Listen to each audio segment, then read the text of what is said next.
नमस्कार दोस्तों, स्वागत है आपका Ramanuj maths classes online channel पर। दोस्तों आज हम लेकर के आए हैं 2D कॉनिक सेक्शन में पैराबोला पर बेस्ड मोस्ट आईएमपी क्वेश्चन 5 जो दोस्तों हर समय हर एग्जाम में पूछे जाते हैं। उसमें सबसे पहले जो कैटेगरी है दोस्तों वो है आपकी इस प्रकार के, आपको एक क्वाड्रेटिक इक्वेशंस दिया होता है और फिर पूछा जाता है दोस्तों उसमें ABCD ऑप्शन दे करके कि यह किसका इक्वेशन है, वृत्त, दीर्घवृत्त, परवलय और अतिपरवलय। ये सबसे नंबर 1 क्वेश्चन होता है जो कि दोस्तों लगभग हर एग्जाम में पुटअप होता है। तो चलिए सबसे पहले हम शुरुआत करते हैं आज का वीडियो इस प्रकार के बेसिक क्वेश्चन के साथ में। वीडियो को लास्ट तक देखिएगा। जो स्टूडेंट नए ऐड हुए हैं, do like share subscribe our channel, क्योंकि हमारा चैनल समर्पित है कंप्लीटली डेडिकेटेड जो competitive exams maths specially PGT TGT की स्टूडेंट्स के लिए।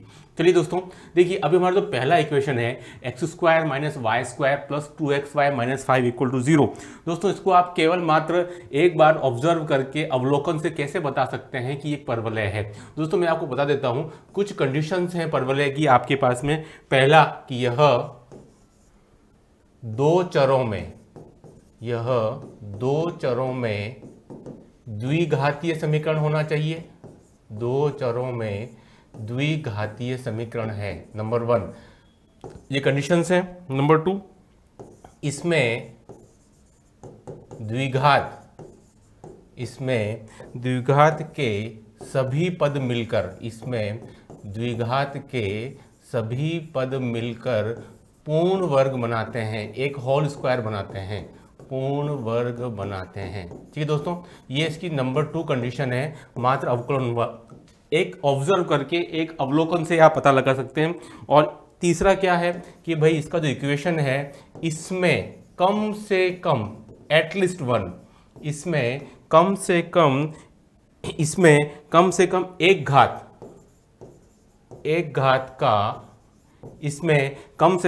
घात का एक पद होना चाहिए। तो दोस्तों ये 3 कंडीशन है जिनको कि हम फॉलो करेंगे किसी भी दिए हुए इक्वेशन को, क्वाड्रेटिक इक्वेशन को पहचानने के लिए कि यह पैराबोला है या नहीं है। ठीक है, वो वाली बात अलग है कि जो सेकंड डिग्री इक्वेशन होती है ax² 2hxy by² 2gx, उसके बाद उस पर हम डिस्कस बाद में करेंगे कि उसमें हम h² = ab को चेक करते हैं और एक सेकंड डिग्री इक्वेशन को भी हम चेक करते हैं जो 0 के बराबर नहीं होनी चाहिए। ठीक है, उस पर बाद में आएंगे, लेकिन अभी हम केवल मात्र इन 3 कंडीशन को देख करके और ऑब्जर्व करेंगे मात्र कि ये परवलय है नहीं। चलिए आ जाइए। अब पहला equation x² - y² plus 2xy - 5 = 0। तो स्टूडेंट्स देखिए, क्या ये इक्वेशन हमारे पास में क्वाड्रेटिक है, तीनों कंडीशन फॉलो करता है? तो दोस्तों ये नहीं करता है, क्योंकि इसमें जो द्विघातीय कौन से वाली कंडीशन इसमें फॉलो नहीं हो रही है, इसमें द्विघात के सभी पद आपके पूर्ण वर्ग नहीं बनाते हैं, क्योंकि द्विघात वाले मेरे पास में x² और दोस्तों यहाँ माइनस का y² है, तो ये पूर्ण वर्ग नहीं बना रहा है, इसलिए ये आपका परवलय नहीं है। इसमें हमारे पास में जो सेकेंड कंडीशन है उसकी पूर्ति नहीं हो रही है, उसकी संतुष्टि नहीं हो रही है। इसमें द्विघात में मुझे 2 ही पद दिख रहे हैं, x² और -y², तो ये पूर्ण वर्ग नहीं बना रहे। अगर यहाँ प्लस का y² होता तो दैट्स इट, पूर्ण वर्ग बन जाता। तो ये this is not parabola for me. अब आ जाइए इक्वेशन नंबर 2 पर दोस्तों। तो क्या ये पूर्ण वर्ग बना रहा है? नहीं बना रहा है, क्योंकि इसमें हमारे पास में कोई भी एक घात का पद नहीं है। कंडीशन नंबर 3 सेटिस्फाई नहीं हो रही है, कम से कम एक घात का पद होना चाहिए। तो क्या बोलूँगा मैं? कोई भी एक घात का पद नहीं है। तो मैं ये कह सकता हूँ देखने मात्र से कि ये मेरे लिए परवलय नहीं है। कौन सा बात कर रहा हूँ मैं? इक्वेशन नंबर 2 की बात कर रहा हूँ दोस्तों। कैसे पता लगाया कि इसमें मेरे को कोई भी एक घात का पद नहीं है, द्विघात और ये कांस्टेंट। अब आ जाइए इक्वेशन नंबर 3 पर। क्या ये पूर्ण वर्ग है, परवलय है? तो बिल्कुल है सर, क्योंकि ये मेरे पास में द्विघात के 2 पद हैं, 4x² और 9y²। इसको मैं 2x का होल स्क्वायर 3y का होल स्क्वायर, तो पहली कंडीशन फुलफिल हो गई। दूसरी वाली, द्विघात के सभी पद मिलकर पूर्ण वर्ग बनाते हैं। 2 चरों में द्विघात भी है x और y, और इसमें मेरे को एक घात का एक पद भी विद्यमान है, तो मैं बोल सकता हूं कि भाई ये मेरा परवलय है। बिल्कुल क्लियर दिख रहा है। कैसे पता लगाया हमने कि सबसे पहला 2 चरों में द्विघात है x और y में, द्विघात के सभी पद मिलकर के पूर्ण वर्ग भी बना रहे हैं 4x² और दोस्तों ये 9y² है। और इसमें जो तीसरी कंडीशन है, मेरे पास में एक घात का एक पद भी विद्यमान है, तो मैं कह सकता हूं दैट इज पैराबोला। अब बताइए दोस्तों, क्या ये एक पैराबोला है? यह भी एक पैराबोला का समीकरण है, क्योंकि हमारे पास में इसमें आप बोल सकते हो कि इसमें मेरे को द्विघातीय पद पूर्ण वर्ग है 4x², द्विघातीय पद मेरा पूर्ण वर्ग है। बहुत आसान है, ये दिख रहा है मेरे को सेकंड कंडीशन। और इसमें मेरे को एक घात का पद भी विद्यमान है, ठीक है, एक घात का पद भी विद्यमान है। तो मैं कह सकता हूं कि तीसरा और चौथा इक्वेशन आपका परवलय है, ठीक है, तीसरा और चौथा इक्वेशन आपका परवलय है। और जो पहला और दूसरा इक्वेशन दोस्तों वो मेरा परवलय नहीं है। क्यों नहीं है? मैंने दोनों कंडीशंस आपके सामने मेंशन कर दी है। चलिए अब आ जाए, ये था हमारा फर्स्ट टाइप क्वेश्चन जो कि जनरली आपके किसी भी टीजीटी पीजीटी भले आरपीसी हो, यूपी का हो, दिल्ली अधीनस्थ बोर्ड हो, ठीक है। चलिए अब आ जाइए हमारे पास में टाइप नंबर सेकंड दोस्तों, जिस पर क्वेश्चन बहुत सी बार पूछा जाता है। चलिए देखिए, अब क्वेश्चन दोस्तों ये वाला है मेरे को कि भाई y², ये में हम टाइप्स की बात कर रहे हैं, y² - 4x, कौन कौन सी टाइप पर क्वेश्चन आप कम समय में, जैसे आपको पता है कि भाई 7 और 8 अगस्त को हमारे यूपी टीजीटी का एग्जाम होने वाला है और नवंबर के अंदर हमारे पास में DSSB टीजीटी मैथ्स का होने वाला है, ठीक है। तो कम समय है, तो हम कम समय में ज़्यादा तैयारी कैसे कर सकते हैं? चलिए अब दोस्तों, ये मेरे को एक परवलय है, इस परवलय पर बेस्ड कुछ चीज़ें जो है वो हमेशा पूछी जाती हैं आपको। नंबर 1 शीर्ष वर्टेक्स, ये भी क्वेश्चन ऐसा है जो आपके लगभग हर एग्जाम में पूछा जाता है जनरली। अक्ष एक्सिस, ये भी पुटअप होता है। नंबर 3 नियता डायरेक्ट्रिक्स, ये भी पूछी जाती है। नंबर 4 नाभि फोकस, ये भी पूछा जाता है। और नंबर 5 नाभिलंब लेंथ ऑफ लेटस रेक्टम, दोस्तों मेरे को इसको आप कह सकते हो LLR, length of latus rectum मतलब LLR। चलिए अब आ जाइए नंबर 1। सबसे पहली बात तो ये परवलय का समीकरण है, क्योंकि मेरे पास में एक द्विघात बना रहा है, पूर्ण वर्ग है, और मेरे पास एक घात के भी पद एक से अधिक या कम से कम एक विद्यमान है। अब आ जाइए दोस्तों, सबसे पहले मैं ये जो मुझे दिया गया है इक्वेशन, एक क्वाड्रेटिक इक्वेशन है दोस्तों, मैं इसको, मेरा जो स्टैंडर्ड फॉर्म होता है, कौन सा स्टैंडर्ड फॉर्म होता है आपके पास में? दैट्स इट, y² = 4ax, यह मेरा एक स्टैंडर्ड फॉर्म है परवलय का। इसमें मैं इसको कन्वर्ट करूंगा तो बहुत आसान है, मैं इसको पूर्ण वर्ग बना देता हूं फटाफट। तो ये बन जाएगा y - 1 का whole square = 4 and that's it 4x + 2, ठीक है। यहाँ तक हम पहुँच गए हैं, ये मेरी सबसे पहली कंडीशन रहेगी। उसके बाद में मैं सबसे पहले बात करूँगा शीर्ष की, वर्टेक्स की। दोस्तों वर्टेक्स कैसे आएगा आपके लिए? वर्टेक्स में मैं जानता हूँ कि मैं इसको और इसको दोनों को मैं अगर 0 के बराबर पुट कर देता हूँ तो मुझे यहाँ से जो शीर्ष के निर्देशांक आएंगे x = -2 एंड y - 1 = 0, मतलब कि y = 1। तो दोस्तों ये वो शीर्ष के निर्देशांक हैं जहाँ से आपका पैराबोला जो है वो जाता है। तो x = -2 मतलब समथिंग यहाँ पर, और y = 1 समथिंग मेरा दोस्तों यहाँ पर आ जाएगा।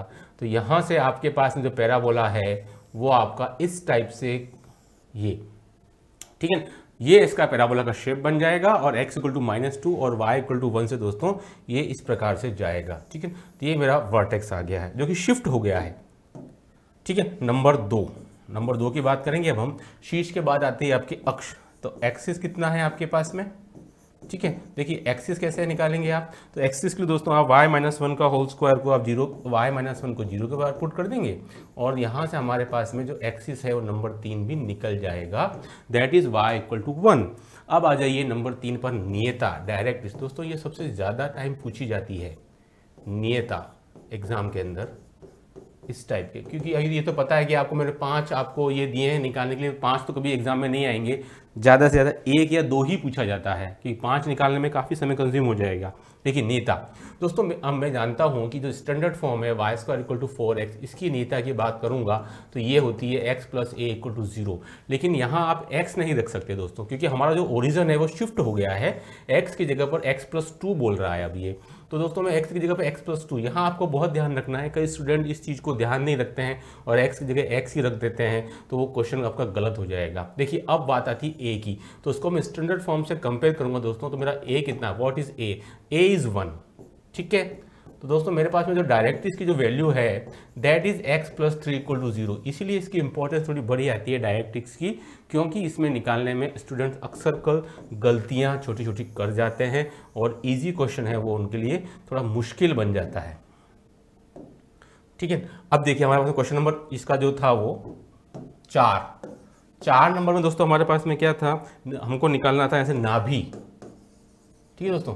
देखिए नाभि, मैं यहाँ से इक्वेशन लिख देता हूँ वापस एक बार, कि भाई y-1 का होल स्क्वायर इक्वल टू था 4x + 2, ठीक है। अब देखिए नाभि जो है दोस्तों वो क्या इसकी आती है, नाभि के हमारे जो कोऑर्डिनेट्स आते हैं दोस्तों वो होते हैं a, 0। नाभि मतलब आप कह सकते हैं फोकस, परवलय में एक ही नाभि होती है हमारे पास में। तो जो नाभि है दोस्तों वो होती है आपकी a, 0, लेकिन यहाँ पर मैं इसको चाहूँगा कि मैं इसको x + a और मैं इसको y + 0 लिखूँ, ठीक है। जनरली यही इक्वेशन होता है x + a, y + 0। तो आप बोल सकते हैं दोस्तों कि जो x की वैल्यू है वो कितनी है दोस्तों, तो ये x की वैल्यू मेरे को -2 है, थोड़ी देर पहले मैंने निकाली थी यहाँ से कि भाई x की वैल्यू मेरे को -2 था और y की वैल्यू दोस्तों कितनी थी, मेरे को 1 थी। तो -2 + a की वैल्यू मेरे को 1 है और y की वैल्यू 1 + 0। दोस्तों मेरे को जो नाभि की वैल्यू है वो मिलेगी -1,1, ठीक है। समझ में आ गया होगा आपको, नाभि की वैल्यू -1,1। और चौथा पांचवा जो है पॉइंट, नाभि लंब, लेंथ ऑफ लेटस रेक्टम, तो ये तो बहुत ही आसान है, वो तो 4 है, होता ही है। तो 4 × a की वैल्यू कितनी दोस्तों 1 है, तो मेरे को आंसर कितना आएगा इसका 4, ठीक है। तो दोस्तों हमारे पास में आज जो हमने किए हैं वो 2 टाइप के क्वेश्चन किए हैं, ठीक है, जो जनरली आपके एग्जाम में बहुत सी बार पूछे जाते रहते हैं। चलिए अब आ जाइए क्वेश्चन, नेक्स्ट टाइप के क्वेश्चन पर जो हम डिस्कस करने जा रहे हैं आज के लिए। Question type 3। अभी हमने 2 टाइप के क्वेश्चन सोल्व किए हैं दोस्तों, जो कि आपको उम्मीद है आपको अच्छे से समझ में आ गए होंगे। चलिए, है ना, अब आ जाइए हमारे पास टाइप 3 के क्वेश्चंस को हम कैसे सोल्व करते हैं और वो क्वेश्चन किस टाइप से पूछे जाते रहते हैं हमेशा, ठीक है दोस्तों। चलिए देखिए अब आते हैं हम टाइप 3 के क्वेश्चंस पर। देखिए टाइप 3 का क्वेश्चन ऐसा आता है कि भाई यदि, बहुत सी बार पूछा जाता है क्वेश्चन कि यदि भी मेरे को एक परवलय का इक्वेशन दिया गया है स्टैंडर्ड फॉर्म में y² = 4x, बहुत सी बार पूछे जाने वाला क्वेश्चन है कि 2 बिंदु हैं, के बिंदु P AT1², 2AT1 पर खींचा गया अभिलंब, ये टाइप 3 पर है मेरा, पर खींचा गया अभिलंब परवलय को, ठीक है, परवलय को पुनः AT2², 2AT2 पर मिलता है, पर मिले तो कंडीशन जो होल्ड होती है दोस्तों वो ये वाली है, T2 = -T1 -2/T1, ठीक है। मैं ये कहना चाहूँगा दोस्तों कि ये जो इक्वेशन है वो कई बार आपको सीधा भी पूछ लिया जाता है, ये कंडीशन पर बेस्ड क्वेश्चन भी आता है और इस पर बेस्ड ये आपको इक्वेशन सीधी भी पूछ ली जाती है, इस पर बेस्ड क्वेश्चन, ठीक है।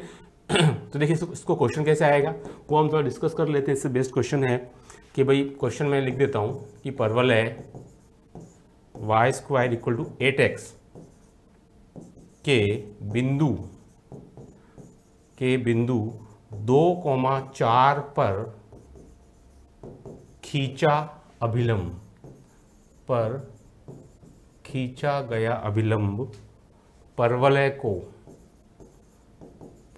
को पुनः किस बिंदु पर मिलता है, परवलय को पुनः किस बिंदु पर मिलता है, ये इसका क्वेश्चन है दोस्तों। इस पे बेस्ड क्वेश्चन बहुत सी बार आते रहते हैं, ठीक है। देखिए ये क्वेश्चन काफ़ी फेमस क्वेश्चन है, किस बिंदु पर मिलता है, ठीक है। अब देखिए सबसे पहले मुझे हल करने के लिए ये कंडीशन तो इसमें लगेगी, लेकिन इसके पहले मेरे को ये दो बिंदु जो दिए हुए हैं AT1 स्क्वायर 2AT1 और AT2 स्क्वायर 2AT2 को मुझे निकालना पड़ेगा। इसके लिए मुझे क्या चाहिएगा, तो A की वैल्यू चाहिए। तो दोस्तों तो A की वैल्यू कितनी है, Y square equal to 8x में व्हाट इज A, तो A इज इक्वल टू 2, क्योंकि Y square equal to 4AX से अगर मैं कंपेयर करना जाऊँगा तो A इक्वल टू मुझे 2 मिलेगा। और दोस्तों अगर अब मैं इस पॉइंट P की बात करता हूँ तो पॉइंट P मुझे क्या दिया गया है 2,4 और मुझे पॉइंट Q की वैल्यू निकालनी है। ये वाला जो पॉइंट Q है ये मेरे को निकालना है, ठीक है। तो मुझे इसके लिए T2 चाहिएगा जो मैं यहाँ से निकालूंगा, और मुझे A चाहिएगा, तो A की वैल्यू 2 आ गई। लेकिन दोस्तों उसके पहले मेरे को पॉइंट P चाहिएगा T1, तो T1 के लिए मेरे को AT1 square equal to 2 compare कर लूँ मैं कि भाई मेरे को क्या दिया गया है AT1 square equal to 2। A की वैल्यू कितनी है 2 है ही, तो T1 की वैल्यू दोस्तों कितनी आ जाएगी 1, तो T1 की वैल्यू दोस्तों मेरे को कितनी मिलेगी 1 मिलेगी। इसके अकॉर्डिंग मैं यहाँ से आपको T2 की वैल्यू निकाल सकता हूँ। What is the value of T2, तो -1 -2/1 दैट इज इक्वल टू -3। तो दोस्तों T2 की वैल्यू आपको कितनी आ गई -3 आ गई है, तो आप पॉइंट Q जो है वो निकाल सकते हैं, दैट इज AT2 का स्क्वायर, तो 2 इंटू AT2 का square 2 into 9 comma 2 into 2 into -3 that is equal to मेरे को आंसर आ जाएगा 8 -12। ये दो है दोस्तों मेरे पास में क्या आ गया है, पॉइंट नंबर Q आ गया है, ठीक है। ये एक इंपॉर्टेंट क्वेश्चन था जो आई होप कि आपको अच्छे से समझ में भी आ गया होगा, ठीक है। तो दोस्तों ये क्वेश्चन बहुत सी बार पूछ लिया जाता है। अब आते हैं टाइप नंबर 4 पर आज के, जो बहुत सी बार आता है। टाइप नंबर 4 क्वेश्चन के साथ देखिए क्वेश्चन लिख देता हूँ मैं आपको। परवलय, बहुत ही इंपॉर्टेंट वीडियो होने वाला है, इसको लास्ट तक देखती रहिएगा। परवलय Y square equal to 8x, परवलय Y square equal to 4x, sorry परवलय Y square equal to 4x ले लेते हैं कि शीर्ष, ये भी बहुत सी बार क्वेश्चन आता है, शीर्ष से गुजरने वाली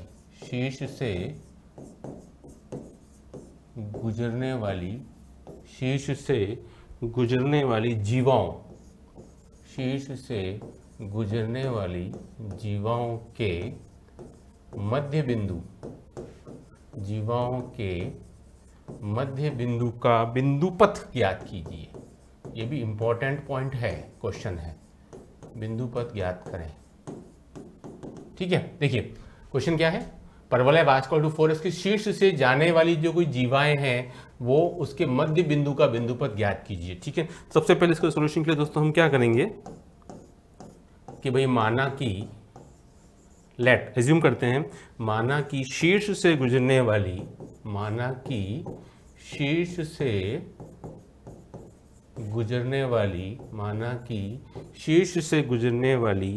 किसी जीवा का मध्य बिंदु x1 y1 का मध्य बिंदु x1 y1 है, ठीक है।